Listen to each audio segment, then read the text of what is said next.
All right, we're going to go ahead and go into Scum and Villainy. Brace yourselves. This is the longest one. Hopefully, I won't have the most to say about this one, but it's the faction I'm most familiar with. So, starting off, we've got the Aggressor Assault Fighter being the robots. And now you can do three ships in a 50-point list um, if they are 16 or less each. So, with 3 times 16, you get 48. So, you have, I think, 2 points left to spare. Um, so sitting this, you can see how you can do a triple ship. Any combination of these, you can do robots. You do 17 plus the two 16s, I believe, would put you right at 49. So you can do that, but you can't do four. And if you take anything else that could take IG-88B crew, IG-88D is the cheapest one. I encourage you to take it. So we'll intro. IG-88A is 17 with 22 loadout. That's the token passing one. IG-88B is 16 with 18 loadout. I believe that's the double shot cannon one, if I'm not mistaken. IG-88C is 16 with 18 loadout. Anyway, I don't remember. I'm not going to guess which one's which, except A. I remember that one. IG-88D is 15 with 16 loadout. So if you're doing robots, you're probably going to do A, B, C, or something along those lines. If you're doing single aggressor in a squad, there's a good chance you're going to run D, unless you really want to put IG-88D crew on something else to go ahead and share the ability. Um, yeah. So A is 17 with 22 loadout, IG-88B is 16 with 18 loadout, C is 16 with 18 loadout, and D is 15 with 16 loadout. All have the classic set of upgrades. They all have double cannons and the title, of course.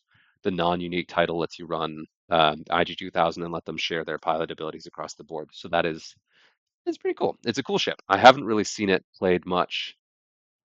It's funny, it used to be large base and then became medium, which should make it easier to fly, but I've actually had a harder time flying it with in second edition for some reason. I've never been able to really come back to it, where I played it a ton in first edition. But cool ship, love to see it. Next up, the BTL A4 Y-Wing, where I have thoughts. We've got Arlees coming in at 10 with 14 loadout. Drea coming in at 10 with 10 loadout. Drea coming in at 10 gives you a lot of options for generic spam. I've seen a bunch of Drea swarms already. Um, you can do a bunch with like double tapping turrets, double tapping rear arcs with the reroll from Drea. 10 loadout value doesn't give you very much that you can play with, so you end up going either durability or offense, very rarely both. Kaval coming in at 11 with 17 loadout. Lima getting a little bit of a boost here, coming in at 11 with 21 loadout. I5 Lima getting a bunch of loadout is nice, but notably lost the tech slot, which sucks. I really had a lot of fun running Lima with I want to say it was the pattern analyzer. So you could get the focus and then K-turn and then use Lima's ability to get the target lock, so you get double modded coordinates. Not really great without that, and 11 is pretty pricey for a Y-Wing, but still there. And I really love running Koval. 17 is enough loadout to do a lot of what I like to do with him. Um, Yeah, I mean, this makes sense with these. You're not going to spam Y-Wings, but you get a couple of the elite ones and you actually can build around them, which is pretty cool. Then we've got Padrick coming in at 8 with 8 loadout. I really, really like Padrick. Underrated, but I do think 8 is just a little bit too low for him. So it's very challenging to build what I want. So I end up running Padrick, I think with just Genius and Thermal Detonators, which kind of gets the most out of his ability, but also does not give him anything to lean on. So you can't do that and a turret, for example. Um, yeah, he's there. A Maxine Warrior generic 10 with 16 loadout, Primora Goon 7 with 5 loadout, Hired Gun 9 with 12 loadout, Junata Security Officer 8 with 8 loadout. Um, and all of those lost their tech slot, which is a bummer. I would love to see them. There was a moment where the B wing, or excuse me, the Y wing had the gunner slot, and I really miss that. I get why it's not there, but added a lot to the builds that you could do, and I miss that. Okay, Sea Rock, Sakatra Vizagos, standard loadout is 20. Syndicate Smuggler's generic is 24 with 30 loadout value. Customized YT 1300. Remember the generic freighter captain is pip to 1. We've got the restricted marker on that.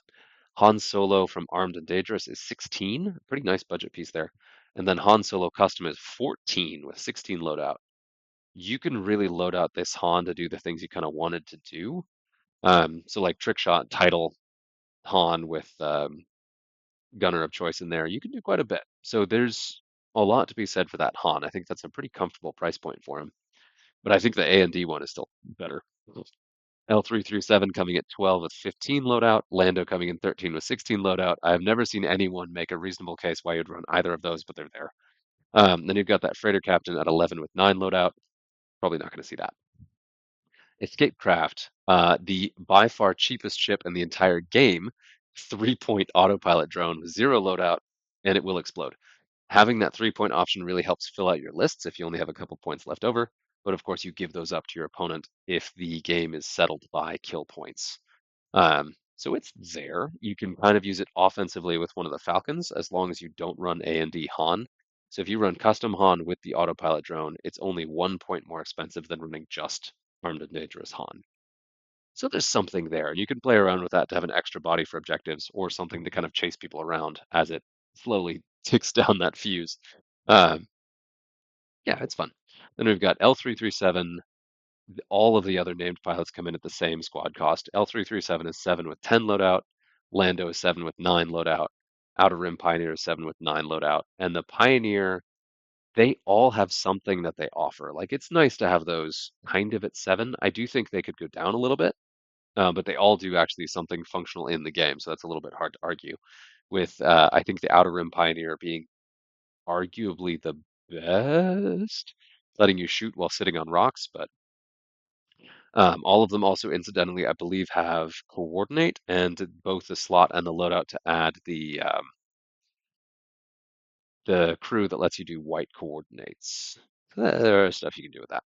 Now the fangs, oh man, fangs. The scum fangs, like I looked at the rebel fangs and they are very cheap, and so the scum ones come in pretty pricey. Armed and dangerous fen coming in at 15. Custom fen coming in at 13 with only 5 loadout, which is somewhat comparable, as I recall, to the rebel one. Joy Rekoff coming in at 11 with 8 loadout. Had coming in at 11 with 11 loadout. He's a bit of a standout for the combination of pilot ability, loadout, and squad cost. Cad is going to be a pretty strong one. Joy's okay. Joy has low loadout because you really want a torpedo to trigger her ability, and that's taking up basically all of your loadout, or you just ignore her ability, at which point there's no reason not to run Cad. Um, yeah, Then you've got the double pipped Mando Royal Guard coming at 12 with 15 loadout. That's a good chunk of loadout, so there's something there. You can use the pilot ability to protect a key other piece you have, or you can just run those suckers with torpedoes and Mandalorian optics, and a pretty scary threat piece, actually. I think that's by a good bit the most loadout they've had, and there's some interesting builds that kind of come out of that. Old Tarek coming in at 12 with 8 loadout. And here's the thing, too, is that none of those pilots, if you're below 9, excuse me, you need 10 loadout to do the Mandalorian suite. So Beskar Optics clan training is my like standard. I think that every single named Fang fighter should be capable of running that, unless there's something really abusive like Fen Rao with Afterburners is potentially problematic. So I see Fen being under that, but why all of these guys have 8? I don't understand that. That sucks.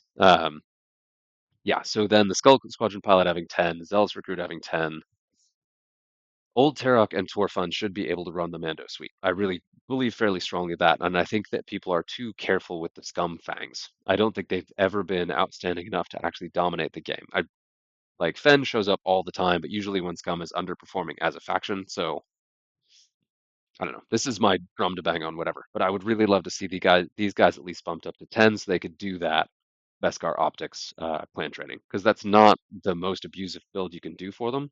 I really don't see a reason why not to do that. Unless there's something with a Scum specific upgrade like the Cutthroat talent that makes them too scary. If somebody has insight on that, I'd love to hear it, because otherwise it feels like they're just deliberately weaker than the Rebel variants, and I don't really understand why. The Skull Squadron pilot stands out as having access to that suite. The Zealous Recruit is tempting, but losing the talent means it can't do clan training, even though it has the 10 loadout. I should finish that. Torfun comes in at 11 with 8 loadout. Skull Squadron pilot 11 with 10 loadout. Zealous Recruit 10 with 10 loadout. Um, yeah, I mean they're good. It feels like the design process behind balancing the fangs was carried directly over from AMG's last points, and I didn't think they handled Scum fangs appropriately. I don't think the combination of slots and loadout made sense for some of the reasons I just said. But again, I would love to hear what you could do to make them abusive if these guys had the 10 loadout that I think they should have at minimum. And then we've got the fire sprays. Fire sprays got a pretty big buff here. And there's another thing I want to look at after I've done the points for the different individual factions. That's going to talk about this a little bit more too. But Armed and Dangerous Boba Fett coming in at 18. Boba Fett Custom coming in at 20, I believe our most expensive pilot, with 20 loadout, which is very respectable, and notably has his crew slot back. So everybody and their mother can go back to running Boba with Force crew. I think I saw the child running around a lot, and then of course Maul. M and Azamine coming in at 18 with 20 loadout, or 20 loadout, yeah. Hondo coming in at 17 with 12 loadout. He lost a key slot. He lost his talent slot, so you can't do the you can't do Narkex's or Kieran's favorite thing of doing the Hondo swarm tactics to do like the I-1 coordinate, but then also shoot at a higher initiative. You can't do that. But you can as long as the other one can swarm, not swarm tactics, what is it? Yeah, swarm tactics. You can still swarm them up with another pilot. It's fine. And we got Kath Scarlet is 15 with 8 loadout. So low loadout value, but that's a very cheap budget. And you can now run a bunch of generics. So I think there is something to Kath Scarlet because you can do a generic swarm with Kath. You could potentially do a Kath Drea mini swarm. I haven't seen anyone do it, but you really could. 15 with 8 loadout. The loadout's fairly low, but there's a lot you can do with that. Fire Spray is still a good chassis, and a 15-point Fire Spray is definitely a budget pick. We got Koshka Frost, 16 with 13 loadout. Crassus Trellix with 17 and 18 loadout. Does not have the double cannon slot. Rip. And then you've got the Bounty Hunter with 14 and 6 loadout. 6 loadout is not going to be enough on a Fire Spray. I don't think anyone's running that generic, but it's there at 14. Then we got the G1A, the potato itself. Forlom coming in at 12 with 13 loadout and a nice suite of upgrades. Zuckuss Armed and Dangerous is 12, very reasonable. And Custom Zuckuss is 11, squad cost with 11 loadout value. And then the Gand Findsman generic is 10 with 8 loadout value. 10 for a generic with a 3-die gun is pretty good, but I don't see a lot of reason why you would take that over a Zealous Recruit, except that you can take that crew and system slot. So there's some stuff you could build in there. And the Findsman is an interesting piece, even though it has the one evade die. Then you've got your gauntlets. You've got Bo-Katan Kryze Armed and Dangerous at 16, a very competitive 16 for Bo-Katan. That's good. Then you've got Maul at 18 with 18 loadout and double force. Hello. And then you've got Rook 17 with 17 loadout. You can do quite a bit. Then you've got the Shadow Collective Operator generic at 15 with 20 loadout. Another generic that you can really squeeze into a lot of lists and have some fun with. Then you've got Hawk 290. A lot of these lost their access to the title. So when you see the pilot cost, you can see that kind of reflected here. So Dace Bonearm is 11 with 9 loadout and has the title. Gamut Key is 8 with 7 loadout. Kanan Jarrus is 9 with 5 loadout, and both of them do not have the title, the Moldy Crow title. So they're dramatically less dangerous, but you still have some loadout value in a crew slot. Kanan has Force. Um, yeah, and then Palob is 12 with 8 loadout and has the title as well. There is that. Then we've got Torkel Mux is 9 because of that pilot ability with 10 loadout. I do appreciate that Torkel is somewhat cheap because then you can do the Torkel Mux shenanigans, but you can't have the title. So you take those shenanigans, but you don't get the same offense, obviously. Then we've got Tapusk with 8 cost and 6 loadout value. The Spice Runner with 7 and 5. And I really want Tapusk to have the loadout value to run Hondo crew. I know that's just me, but it makes me sad that he can't. It sucks too because that would open up things like Mall Crew. Like you can do a lot of scarier stuff once you get into that level, but come on, let Hondo out. Then we've got the Jumpmaster 5000, Armed and Dangerous Dengar at a very attractive 15. You've got Custom Dengar at 16 with 18 loadout value. You've got Manaru at 12 with 13 loadout value. Nom Lum at 12, also with 13 loadout value. Del Travera at 13 with 21 loadout value. Woo, hell, you can really build him out. But only Dengar and Manaru have access to the title. So Nom and Tel and the Contracted Scout can't take the Punishing One title. And Contracted Scout, again, pipped to 2. So you can't run a bunch of those customs even at 10. But still, running 2 Contracted Scouts at 10 cost apiece is still You can do a lot with that. Is another ship where if you're doing any sort of generic spam with Drea and or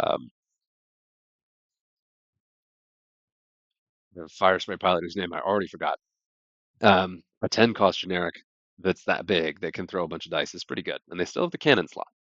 So I would be tempted to throw in one or two of those with auto blasters, um, and just like run around the board with those and see what happens. So like what auto blasters and um, oh, they have the gunner. Well, I'll look at that. It'd be kind of fun to play with that. Restricted too, so we've got that keyword in there. Then you've got the Kirax. Captain Jostero at 10 with 11 loadout. Ooh, your free bonus shot buddy at 10 points. So there's some pretty nasty 10-point spam squads you can do. We're 5 ships with 10 costs. Graz the Hunter, 11 with 14 loadout. Talon Bane, everyone's favorite Kirax, is at 12 with 13 loadout. And remember, all of these have double illicits, although I don't know what you do with double illicits. They just have it. And you get Victor Hell is one of my favorites. Is it 10 with 8 loadout? Black Sun Ace generic 10 with 9. Cartel Marauder 9 with 4. So there's a 9 cost pilot that has 3 attack dice. I think that's the first sub 10 we've seen that can throw 3 attack dice. It, default, like you don't even have to add any upgrades to it. Like naked. Okay, there's the hired gun can, but you have to put ordnance on it. So the native 3-die gun, that's the first one. The Kirax generic at 9 is pretty spicy. And that again is the Cartel Marauder. It's only got 4 loadout, but it's an X-Wing equivalent.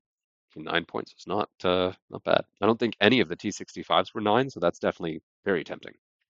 Then we've got the Lancer, Asajj Ventress at 16 with 16 loadout. Ketsu, my favorite herself, at 16 with 15 loadout. Ketsu's really scary right now. And then Sabine at 15 with 16 loadout, very scary pilot. Another potentially frightening generic is your 14-point Shadowport Hunter with 14 loadout, true double illicit, and a mod. Can't take the title, and Asajj can't take the title. I actually missed that. Man, that's a big nerf. That Asajj can't take the Shadowcaster title, but I'm still running Ketsu anyway. I didn't. Oof, man. Asajj, no title. I wonder if that's a typo or if that's intentional. I guess lore-wise, she probably doesn't have access to the Shadowcaster, but hmm. Then we've got the M12L Kimugila. Every competitive list that I am building starts with Ketsu. She's still my favorite pilot by a mile. I think she's really strong right now, and 16 is a pretty comfortable cost for her to fit her into other stuff. The downside to that, though, is if you take a 16 cost pilot, chances are you're not taking a second. So there is that. But now having looked at that generic Kirax, I may take another look there. Um, yeah.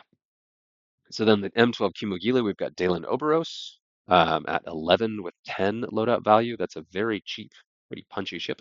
And then Turani Kolda at 13 with 16 loadout. He's potentially does a lot more damage, so I see why he's more expensive.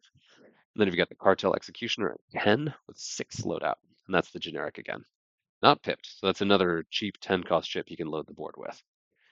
The M3As, they are pipped, the generic is. We've got Gargor at 7. It's pretty tempting for a 7-point ship. With no, well, I mean, these have the weapon hardpoint, so even though they don't have a weapon upgrade in their upgrade bar, all of the Seek interceptors have the chassis ability that gives them access to 1 missile, torpedo, or cannon. So Gargor is 7 with 7 loadout. Genesis Red is 10 with 14 loadout. Inaldra 8 with 10 loadout. Leighton Ashira 9 with 12 loadout. And Leighton is just a really good durability piece. 9 is pretty comfortable for her. You've got Quinn Jast with 9 or for 9 with 13 loadout. Sarasu 10 with 11 loadout, pretty reasonable for Sarasu. Sunny Bounder at 8 with 12 loadout, and then the pipped Cartel Spacer comes in at 6. But you can take a max of 3 of them, and they have no loadout. And that sucks. The 0 loadout, like there's not a whole lot of reason to run a spam of them if they have 0 loadout and they don't have any kind of ordnance, or even a cannon. So they're just running around with their 2 native attack dice and their 3 greens. But they're 6, so you can really have quite a few of those. And then you've got your 10 Sorry Point Veteran custom at 8 with 10 loadout. Um, yeah, I wonder. Still, 3 Cartel Spacers at 18 with Drea at 10. Is 28 points for a mini swarm with offensive rerolls. That's not nothing. And then you've still got the 22 points to build out the rest of your list. Yeah, there's something. Then you've got the modified TIE fighter. You've got a Hav, 8 with 11 loadout. Captain Seavor, 8 with 8 loadout. Does not now have his missile. Foreman Approach, 8 with 11 loadout.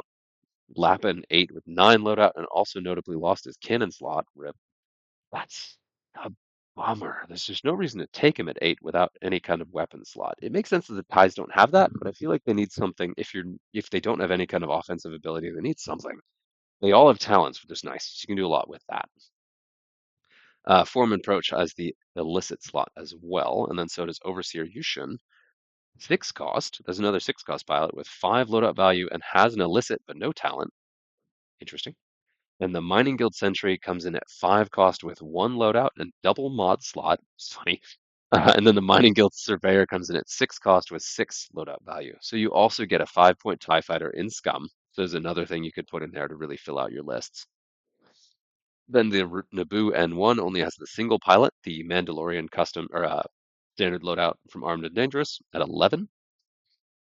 My dearly beloved Quadrajet, the Quadrajet transfer space tug, the tugboat. Constable Zuvio comes in at 10 cost, which is expensive for that, but with a whopping 19 loadout, with access to talent, crew, illicit, and payload in addition to mod. You can do a lot with Zuvio, and he's a very, very nasty piece with your proximity mines, because he can shoot mines out the front. So he just runs up and just punches stuff in the face with the prox mines. It's pretty great. And then you've got Sarko Plank coming in at 9 with 14 loadout. These guys have a bunch of loadout, which I like to see because their upgrade slots give you a lot of options. Sarko, interestingly, being the only one of the list that has the tech slot. Unkar Plut coming in at 9 with 13 loadout.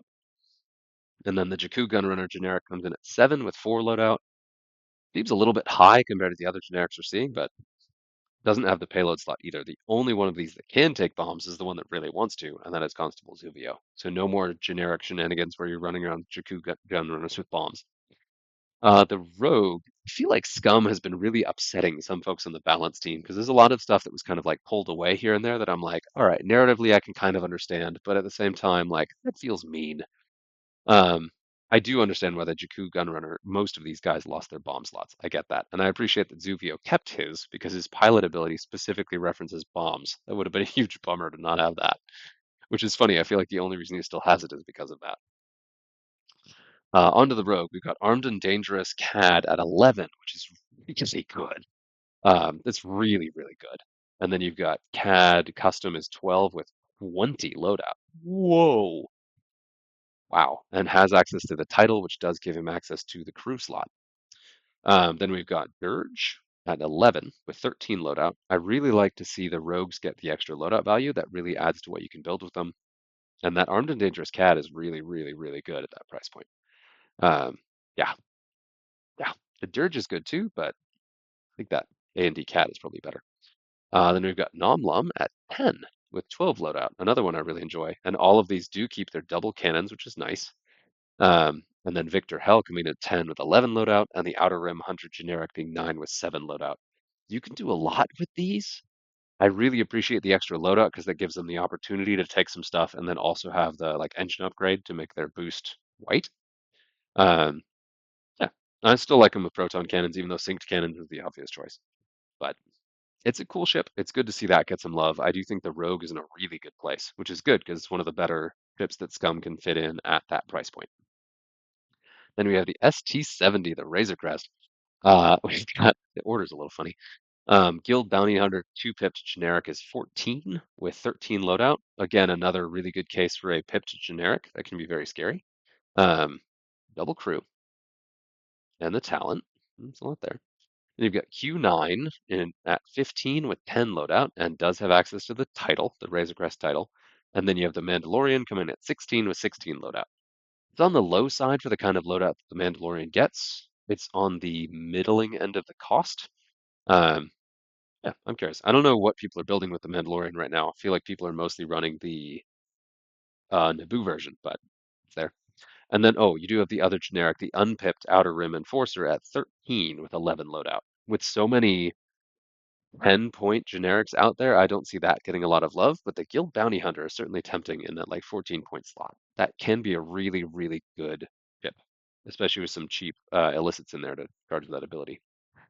Then we have the Scourge of everything. Captain Nim, 1422 loadout. You can do a lot with that I5 guy there.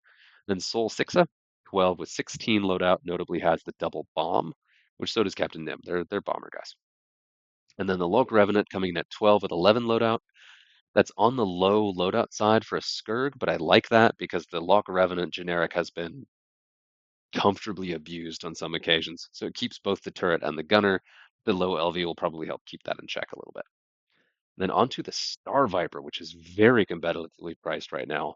Dalen Oberos Custom is 10 cost with 6 loadout, which is good. Guri is 13 with 11 loadout. On the upper end of the points cost, but with a good chunk of loadout, you can do quite a bit with that. Armed and Dangerous Prince Zizor is 13. Really good ship, so that's nice. And then Custom is 12 with 12 loadout, also nice. And then the Black Sun Assassin generic is 11 with 9 loadout, and the Black Sun Enforcer generic is 10 with 7 loadout.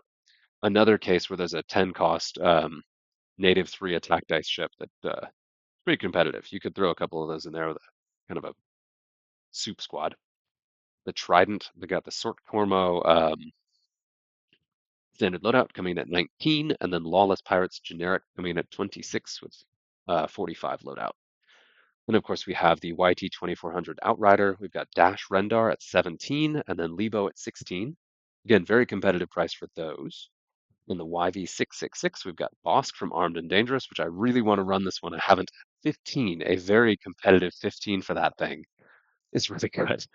And then Custom Bosk is 16 with 18 loadout. All kinds of stuff you can do there.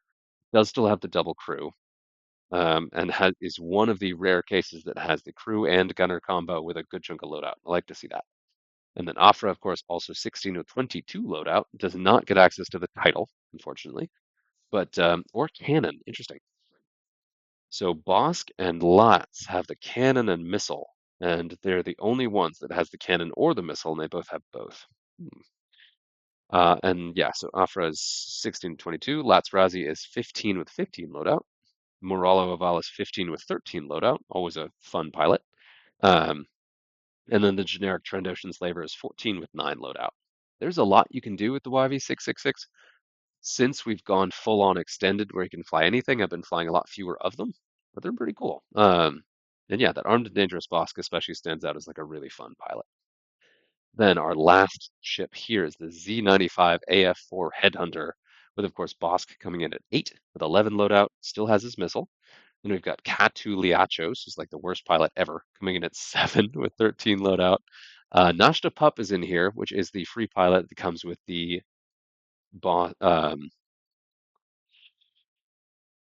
yeah, the title on the YV666, I'm blanking on it. Anyway, so it is free, so you don't have to pay points for the Nashta Pup, which is nice because you want that title on there. And then you have Andrew Sulak, the only pilot that is actually dangerous. Yeah, I guess Bach is dangerous. Coming in at 8 with 14 loadout. And Drew Sulak getting 14 loadout makes him actually, you can build stuff with that. You can do things. I like it. Then you get the Binary Pirate with 6 and 5. That's the generic. And then the Black Sun Soul generic, 7 and 10 loadout. Yeah, Scum is in a really funny spot where you have a ton of fairly pricey but fairly elite. So they're pricey, but they're priced somewhat competitively. The fire sprays are expensive, so you're probably not running like maybe 2, but you're definitely not running 3 fire sprays very often. Um, and a lot of other ships sit in that like 16 to 18 pilot price range where they're really, really good. And then you could do like a 17, a 16, and then a couple cheap filler ships in there. It would be tough to do something more than 15 and then still have even 2 ships running around. I'm not sure you can actually even do that because yeah, you've got 20 points. Yeah, so you can still do 2 to even so you could do 2 15s for 30, and then you could do 4 5 points. Which I think there are 5 points, right? The ties. Yeah, so you could do 4 Mining Guild Sentries plus 2 15-point pilots, or something in that range. But so the having that 5-point ship gives Scum a lot of options to do like a hammer and anvil type deal where you've got like that mini swarm of just like chaff ships, and then you have a couple really expensive ships, like 15, 15 plus 4, so a 6-ship list with two 15-point pilots. That's pretty darn good. Um, yeah, because 15, 15 is 30 plus 20 is the other four mining guild centuries, and you can mix that around too, where it could be like 17, 18 plus something in the middle, and then two of these to fill in that final 10. Like you can really do some nasty 5-ship Scum lists if you sort of shave off some of those points. Now, I really love running Boba, so I end up pretty tight on the points, but it's pretty cool. Scum is in a really interesting place. I still don't feel good about the Fangs loadout, especially, but I don't really feel good about the way Fang fighters work in Scum anyway, because they're ships that really rely on a lot of luck, a lot of coordination, and ideally some support. It's like coordination, some token passing, some other stuff that Scum doesn't do well. You do have some decent coordinators, but you spend so much to do it that it's yeah. Um, that's my only real sticking point. In general, I think Scum's in a really, really good spot, and I am excited to see what you can build with it. I highlighted some of the kind of weird stuff that's standing out. It's definitely different. I think it's some of the biggest changes we've seen to Scum in a while. So yeah, here's that. And that's it. We have of the seven, we've done three. We've got four more to go, but we've done the long ones. So it's all the shorter factions to go after that.